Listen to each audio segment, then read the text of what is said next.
విశాఖపట్నం హెట్రో పరిశ్రమలో sodium హైక్లోరైడ్ gas leak అయిన సంఘటనలో 12 మందిని పరామర్శించిన హోంమంత్రి అనిత. అనంతరం ఆమె మాట్లాడుతూ వారి ఆరోగ్యం స్థిరంగా ఉందని, భవిష్యత్తులో ఎటువంటి ఆరోగ్య సమస్యలు లేకుండా బాధితులకు చికిత్స చేయాలని ఆదేశించారు.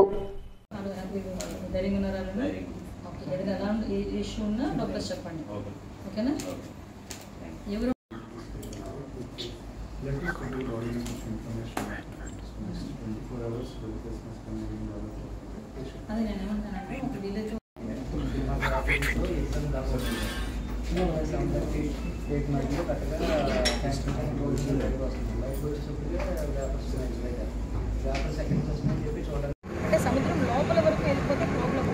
ఈ సముద్రం బయట వరకు వెళ్ళి మనం ఆగిపోతాయి కనుక అక్కడ వాటర్ రిసోర్సెస్ కంటామినేట్ అయ్యే పరిస్థితి. సో డెఫినెట్గా మేము ఆల్రెడీ ఈ విషయాలన్నిటి మీద కూడా కంపెనీ వాళ్ళు ప్రతి ఒక్కరికి కూడా సేఫ్టీ మెజర్స్ ప్రికాషన్స్ తీసుకోవాలని చెప్పి ప్రతి ఒక్కరికి కూడా కరెక్ట్గా దగ్గర నోటీస్ లేదు. వాళ్ళు యాజ్ పర్ దట్ పని చేయాలి. ఒకరికి పని చేయలేదు అన్న పక్షంలో మా దగ్గరికి ఎటువంటి ఆధారం ఇచ్చుకోవాలి యాక్షన్ తీసుకుంటాం.